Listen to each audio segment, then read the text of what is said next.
Okay, let me get my facts right on this. I want to make sure I have years and dates right so I can be a real nerd. I feel like when I was a kid and I was figuring out how much I loved movies, the Oscars were just kind of a way into that. Hi, I'm Anna Davis. I'm here with the Grand Rapids Film Society, and I'm gonna talk about some Oscar movies. I picked up The Shape of Water. I love this movie. This was kind of a controversial Best Picture winner. Some people don't love this movie. This is a pick that I like, and I think it's an interesting case of how people don't always love the takes that the Oscars have. I also picked up There'll Be Blood, Paul Thomas Anderson's film from 2007. And obviously Paul Thomas Anderson is back this year with One Battle After Another, which was my favorite film of 2025. 2007 was an amazing year in cinema. A lot of really fantastic films came out, so this was a really hot Best Picture contest. Did not win Best Picture, lost to No Country for Old Men, another one of my favorite movies. There's a lot of really good music moments in 2025 movies, and I was trying to think about how that's shown up in other Oscar movies in the past, and I wanted to mention Amadeus, which won Best Picture in the 1980s. It's about Mozart. I think if you're into heated rivalries, wink, wink, this is a great pick. It's about a rivalry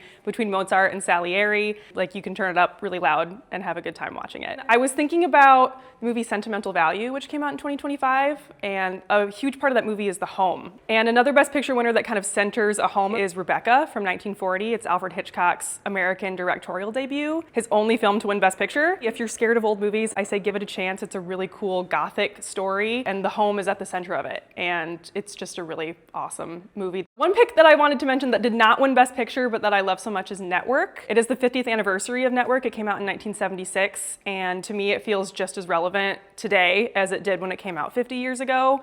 It holds the record still for the most Oscar-nominated performances in a film. It also holds the record for a supporting performance with the least amount of screen time to win an Oscar. I believe Beatrice Straight was on screen for 5 minutes of the entire film. I love Robert Redford, and Ordinary People was his directorial debut. It won Best Picture, and it reminded me of some of the themes that show up in Hamnet, which is gonna show up at this year's Oscars. Both are kind of films about grief, the way that families navigate grief, either together or apart, obviously set at very different times, but I think they kind of touch on similar things. So if you liked Hamnet and you want to experience something a little bit similar, I recommend checking out Ordinary People. The Public Library has an amazing selection of Oscar-winning films if you're interested in watching more of them. Also join us at the Film Society. We have so much fun. We do a lot of really cool events. We do a lot of Oscars coverage, so if you want to see more Oscar-type things, check out the newsletter as well. Thanks.